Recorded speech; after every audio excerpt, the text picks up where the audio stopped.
বিশ্ববিদ্যালয় থেকে জাকসু নির্বাচনের দর্শক সবশেষ খবরাখবর আপনাদেরকে জানাবো। সহকর্মী হোসেন জাহিদ আমাদের সঙ্গে যুক্ত আছেন। জাহিদ, জাকসুতে আচরণবিধি লঙ্ঘনের যে অভিযোগ করা হয়েছে সে বিষয়ে কি বলছে কমিশন? সব মিলিয়ে প্রচারণা কেমন দেখছেন, বিস্তারিত জানাবেন।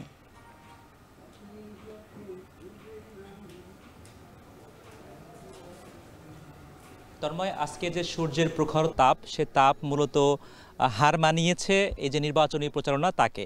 আমরা সকাল থেকেই জাহাঙ্গীরনগর বিশ্ববিদ্যালয়ের বিভিন্ন আনাজ কানাজ থেকে শুরু করে বিভিন্ন শিক্ষার্থী সমাগম ঘটে এমন স্থানে ঘুরে দেখেছি, সেখানে প্রার্থীদের প্রচারণা খুব কমই দেখতে পেয়েছি। তবে প্রার্থীদের কাছে আমরা যখন জানতে চেয়েছিলাম যে কেন একটু এমন নিরুত্তাপ প্রচারণা চলছে, তারা বলেছেন আসলে বিশ্ববিদ্যালয়ের পক্ষ থেকে যে কড়াকড়ি আরোপ করা হয়েছে, বিশেষ করে কোনো সভা সমাবেশ কিংবা মিছিল মিটিং সেটি করা নিষিদ্ধ করা হয়েছে।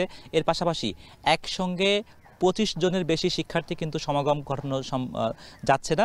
কাজেই এই নিয়মের বেড়াজালে পড়েই মূলত প্রচারণা খুব ঢিলেঢালাভাবে চলছে এবং কয়েকজন প্রার্থীর বিরুদ্ধে পাল্টাপাল্টি অভিযোগ আমরা ইতিমধ্যে জানতে পেরেছি।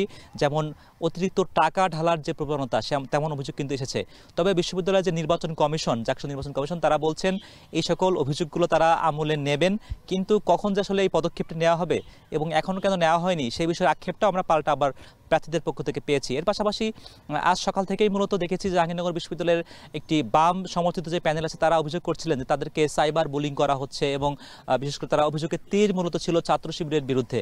তবে ছাত্র শিবিরের যারা প্যানেলে যারা প্রার্থী আছেন তারা বলছেন সাইবার বুলিং হচ্ছে, কিন্তু ছাত্র শিবির এর পিছনে দায়ী নয়, বরং তারাও চান যারা এই সকল নারী প্রার্থীদেরকে কিংবা অন্যান্য প্রার্থীদেরকে সাইবার বুলিং করছেন তাদেরকে যাতে করে বিশ্ববিদ্যালয় প্রশাসন শাস্তির আওতায় নিয়ে আসেন। কিন্তু সবাই চাওয়ার প্রেক্ষিতেও আসলে অভিযোগের কোনো আমল নিয়ে কোনো পদক্ষেপ নেই, সেটি এখন পর্যন্ত দেখিনি। এবং আমরা নামাজের পরেই মূলত কথা বলেছিলাম ছাত্র দলে যিনি পিপি প্রার্থী, তিনি কথা বলছিলেন আমাদের সঙ্গে, শেখ সাদি।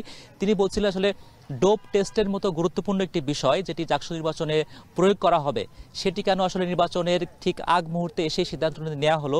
কেননা এই অল্প সময়ে 179 জন কেন্দ্রীয় প্রার্থী আছেন, তাদের সেই ডোপ টেস্ট এটি গ্রহণ করা কিংবা পরীক্ষা করে ফলাফল যাচাই করে পুনরায় প্রার্থিতা ঠিক করা, এটি খুব বেশি জটিলতা তৈরি করবে কিনা এমন আশঙ্কা তিনি করেছেন। তবে তিনি একই সঙ্গে সমর্থনও জানিয়েছেন এই প্রক্রিয়াটিকে। এর পাশাপাশি অন্যান্য যে সকল স্বতন্ত্রভাবে লড়ছেন তাদেরকেও আমরা আজকের এই শুক্রবার দিনে এসে দেখতে পেয়েছি, খুব ঢিলেঢালাভাবেই তারা প্রচারণা করছেন। যেহেতু আজ ক্লাস পরীক্ষা নেই, কাজেই শ্রেণীকক্ষে যেমন শিক্ষার্থীর ভিড়ও নেই, সেই ভিড় না থাকার পাশাপাশি ক্লাস রুমের সামনেও প্রার্থীদের ভিড়ও আমরা খুব বেশি দেখতে পাইনি। তবে সন্ধ্যার পরে মূলত আবারও শিক্ষার্থী সমাগম ঘটলে সেখানে প্রচারণা করবেন বলে আমরা জানতে পেরেছি। তো আমরা চেষ্টা করব পরবর্তী বুলেটিনে আবারও খবর জানাতে। আপাতত এই ছিল আমার কাছে সর্বশেষ। জাকসু নির্বাচনের সবশেষ খবরাখবর জানাতে আমাদের সঙ্গে যুক্ত হয়েছিলেন সহকর্মী হোসেন জাহিদ।